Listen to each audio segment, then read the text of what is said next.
என்னை வாழ வைத்துக் கொண்டிருக்கும் யூடியூப் சேனல் நேயர்களுக்கு நன்றியும் வணக்கமும். பேப்பர் வெயிட் சேனல் நேயர்களே, போற்றுவார் போற்றட்டும், பொழுதிவாரை தூற்றுவார் தூற்றட்டும், என் கடன் செய்திகளை சொல்வதே. நேயர்களே, இப்போது நாம் பார்க்க போவது இந்தியன் 2 திரைப்படத்தின் விமர்சனம். இந்தியன் 2 உலகநாயகன் கமலஹாசன், ரகுல் பிரீத் சிங், சமுத்திரகனி, தம்பி ராமையா, ஜெகன் மற்றும் பலர் நடித்திருக்கிறார்கள். ரவிவர்மன் ஒளிப்பதிவு செய்திருக்கிறார். பாபா பாஸ்கர் நடனம் அமைத்திருக்கிறார். அனிருத் ரவிச்சந்திரன் இசையமைத்திருக்கிறார். கதை, திரைக்கதை, வசனம் எழுதி இயக்கியிருக்கிறார் ஷங்கர். லைகா புரொடக்ஷன் சார்பில் சுபாஸ்கரன் தயாரிப்பு மேற்பார்வை தமிழ்கோவன் செய்திருக்கிறார். இந்தியன் 1 படத்தில் பார்த்தோம் இல்லையா, கமலஹாசன் ஊழலை ஒழிப்பதற்காகவே அவதாரம் எடுத்திருக்கிறார். அவருடைய மகனையே கொன்று விடுவார் ஊழல் இருக்கிறதுனால. அப்பேற்பட்ட நடுநிலையாளர், நேர்மையாளர். இந்த படத்தில் ஆரம்பத்தில் சித்தார்த், பிரியா பவானி சங்கர், ஜெகன் ஆகியோர் ஒரு யூடியூப் சேனல் நடத்துகிறாங்க. யூடியூப் சேனலில் அந்த நகரத்தில் நடக்கிற எல்லா அவலங்களையும் துயரங்களையும் மக்கள் சந்திக்கிற வேதனைகளையும் எடுத்து போடுறாங்க. குப்பை ரோடு பூரா கிடக்குது, அதை ரோடு லாரியில் எடுத்துகிட்டு போகிறாங்க, வழியில் பூரா சிந்துது.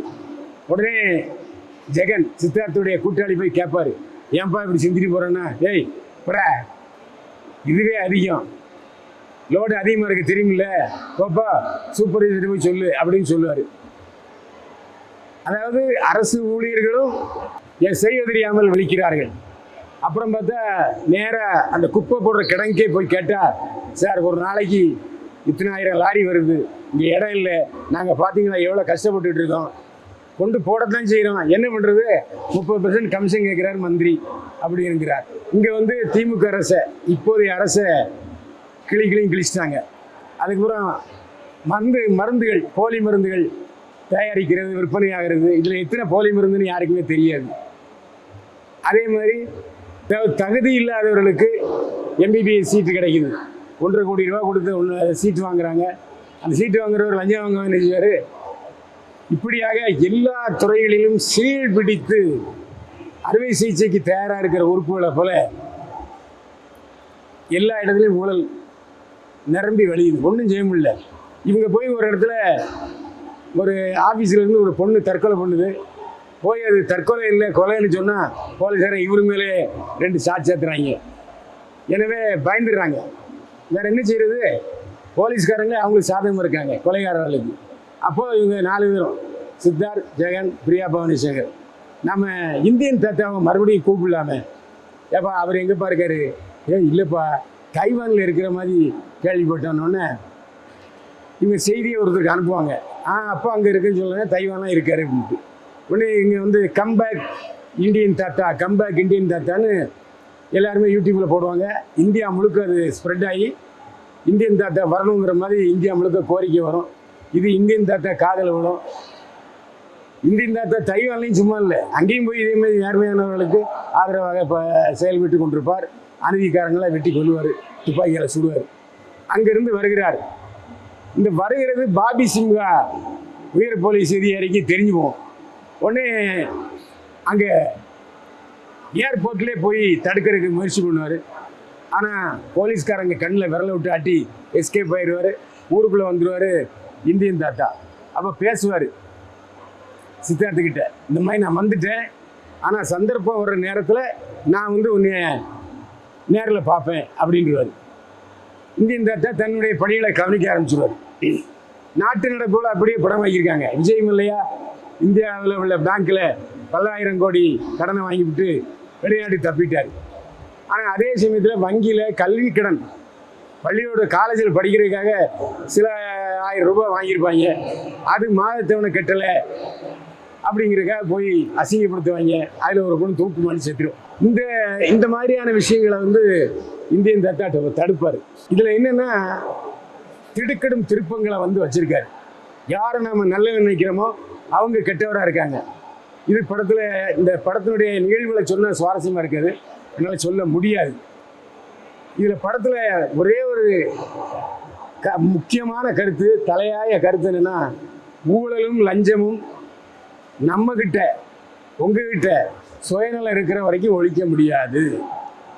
ஏன்னா தூய்மை பணிங்கிறது நம்ம வீட்டிலிருந்து ஆரம்பிக்கணும். லஞ்சமும் ஊழலும் நம்ம வீட்டிலிருந்து ஒழிக்கிறது வீட்டிலிருந்து ஆரம்பிக்கணும். வீட்டில் யாராவது லஞ்சம் ஊழல் வாங்கிட்டு இருந்தாங்கன்னா அவங்கள நீதிமன்றத்தில் இருக்கிறவங்க தண்டனை கொடுக்கணும். அப்படிங்கிற மாதிரி பண்ணும்போது அது நம்ம வீட்டையே பாதிக்கிறது. அப்போ மற்றவங்க நம்மளை தூஷமாக பேசுகிறாங்க, வருமா இல்லையா? அப்படிப்பட்ட சூழலில் இவர்கள் பாதிக்கப்பட்ட உடனே மற்ற எல்லாம் வந்து இருந்திருந்து இப்படி அம்மாவை காமிச்சு கொடுத்துட்டியே, அப்பாவை காமிச்சு கொடுத்துட்டியே, மச்சானை காமிச்சு கொடுத்துட்டியேன்னு எல்லாரும் சண்டைக்கு வராங்க. அப்போ என்ன ஆகுது? இந்தியன் தாத்தா கெட்டவராயிடுறாரு. எந்த மக்கள் கம்பேக்குன்னு சொன்னாங்களோ அதே கோபேக்குன்னு இந்தியன் தாத்தாவை சொல்கிறாங்க. ஏன் இப்படி நடந்ததுங்கிறது தான் கதை. அருமையாக சொல்லியிருக்காரு. இந்த படத்தில் ரெட்டை அர்த்த அவசரம் கிடையாது. ஆனால் மாநில அரசு மத்திய அரசு சகட்டு மேனிக்கு திட்டுன்னு திட்டிருக்காரு. ஏன்னா லஞ்சம் வந்து வீடு முதல் காடு வரை பரவிட்டு, இதில் எந்த அரசும் வித்தியாசம் இல்லை, எல்லா அரசுலையும் ஊழல். அதாவது இந்த படத்தை ரெட் ஜெயின் மூவிஸ் வாங்கியிருக்காங்க. ஆனாலும் திமுக அரசை கிளின்னு கிழிச்சிருக்காரு சங்கர். எப்படி நம்ம மோடியை கம்பேக்குன்னு சொன்னோமோ அதுமாதிரி கோபேக்குன்னு சொல்கிற சூழ்நிலையும் வந்திருக்கு. அதையும் காமிச்சிருக்காங்க. அதே மாதிரி செவ்வாய் கிரகத்தில் போய் வீடு வாங்குறதுக்கு ஒரு விஞ்ஞானி கோடீஸ்வரன் ட்ரை பண்ணுறாரு, அதை போய் தடுக்கிறாரு. இந்த மாதிரி நிறைய விஷயங்கள் படத்தில் இருக்குது. அதாவது சங்கர் விடாத விஷயம், அதாவது சங்கர் திரைப்படத்தில் சொல்லாத விஷயம் பார்த்தீங்கன்னா கொஞ்சம் போல தான். அதாவது மாநில அரசுக்கும் மத்திய அரசுக்கும் சவுக்கடி கொடுத்துருக்கிறார் சங்கர். அதாவது கமலஹாசன் ஒரு கட்சியுடைய தலைவராக இருக்கார், மக்கள் நீதி மைய கட்சி தலைவர்.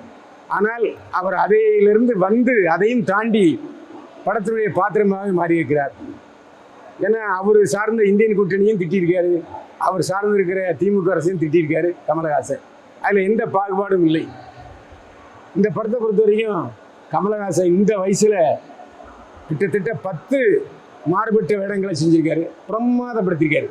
மேக்கப் மட்டுமில்லை, ஒவ்வொரு படத்துக்கும் வித்தியாசமாக காமிச்சு மாடுலேஷனில், வே ஆஃப் ஸ்டைல், அப்புறம் நடக்கிறதுல கூட வித்தியாசம் காமிச்சிருக்காரு கமலஹாசன். அதாவது நடிப்பு பல்கலைக்கழகம் என்றால் அது நடிகர் சிவாஜி கணேசனுக்கு தாண்டி கமலஹாசனை சொல்லலாம். அட்டகாசமான நடிப்பு, ரணகலம் பண்ணியிருக்காரு கமலஹாசன், அதில் எந்த சந்தேகமும் இல்லை. இந்த படத்தில் பிரியா பவானி சங்கருக்கு ஜோடி கிடையாது. ஆனால் சில நல்ல விஷயங்களை வசனமாக பேசுகிறாரு.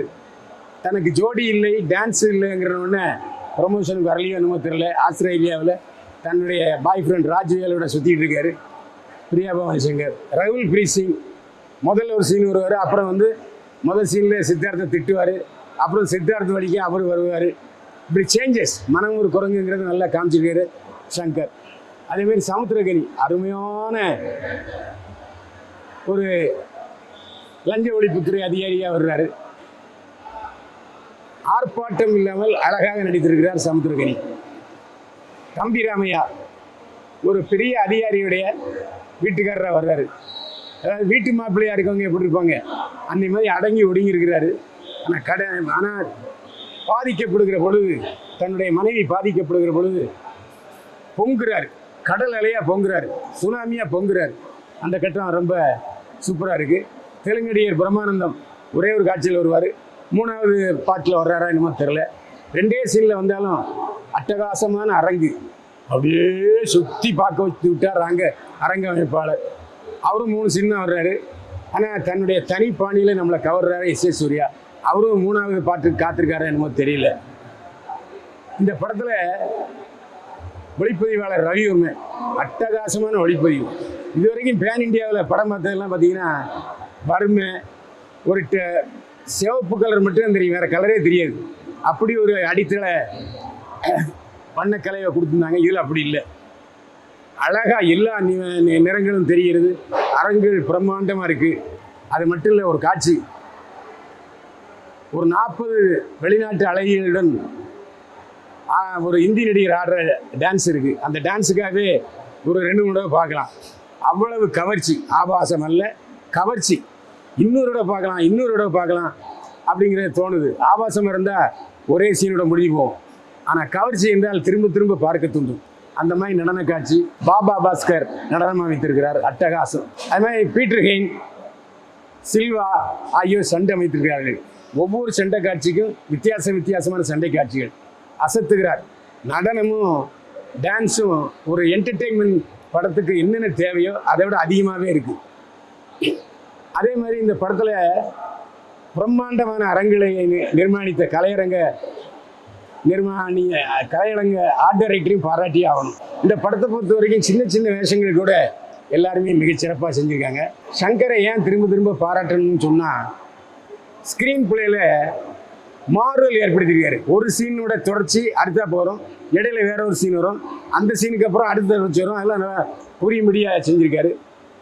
அதே மாதிரி இந்த படத்தினுடைய இசையமைப்பாளர் அனிருத், அவரும் இந்த தாத்தா வர்றாருங்கிறது வெளியில் ஆடியோவில் கேட்கும்போது சுமாராக இருந்துச்சு. ஆனால் பிக்சரைசேஷனும் அந்த பாட்டும் கேட்கும்போது பிரமாதப்படுத்தியிருக்காரு. அதில் டான்ஸ் எல்லாம் சித்தார்த் எங்கேயோ போயிட்டார், அருமையாக இருக்குது. அதாவது ஒரு நிறைவான பொழுதுபோக்கு படத்தையும் கொடுத்திருக்கிறார், ஒரு அருமையான பாடத்தையும் சொல்லியிருக்கிறார் சங்கர். அதுக்காக பாராட்டணும். எல்லா படங்களுமே சங்கர் படத்தில் ஒரு பாடமும் இருக்கும் படமும் இருக்கும். அந்த மாதிரி தான் இந்த படத்துலையும் கொடுத்துருக்காரு. எந்த இடத்துலையும் லேக் இல்லை.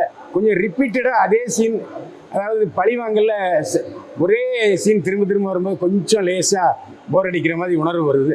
மற்றபடி லாஜிக் எரர்ஸ் கொஞ்சம் அதிகமாக தான் இருக்குது. ஒரே ஒரு மனிதர் எல்லாரையும் போட்டு தூக்கி சாப்பிட்றாரு.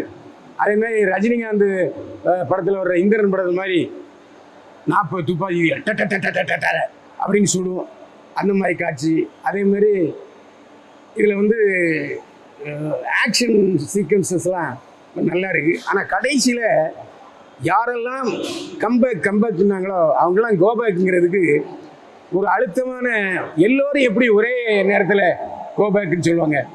அதில் யாராவது ஒருத்தர் நல்ல மனுஷன் இருக்க மாட்டானா? அதாவது சமூகத்தில் எல்லாருமே ஈயடிச்சாங்காப்பி அப்படின்னு ஒருத்தர் சொல்கிறத எல்லாருமே நம்பிட்டு விடுறாங்க அப்படிங்கிற மாதிரி தான் படத்தில் காமிச்சிருக்காரு. அந்த சேஞ்ச் ஆஃப் மைண்டை இன்னும் கொஞ்சம் கிளாரிஃபிகேஷனை சொல்லியிருந்தாருன்னா இன்னும் ரொம்ப நல்லாயிருக்கும். டக்குன்னு சாயிர பக்கம் சாயிர செம்மறியாடுகள் மாதிரி மக்கள் மாறிவிட்டார்களே, அது ஏன் என்று கேட்க தோன்றுகிறது. மொத்தத்தில் குடும்பத்தோடு பார்க்க வேண்டிய நல்ல பாடம், நல்ல படம். பாடமும் உண்டு, நல்ல படமும் உண்டு. பொழுதுபோவருக்கு அருமையான படம் இந்தியன் 2. குடும்பத்தோடு போய் தியேட்டரில் பாருங்கள். மீண்டும் சந்திப்போம். வாழ்க வளமுடன்.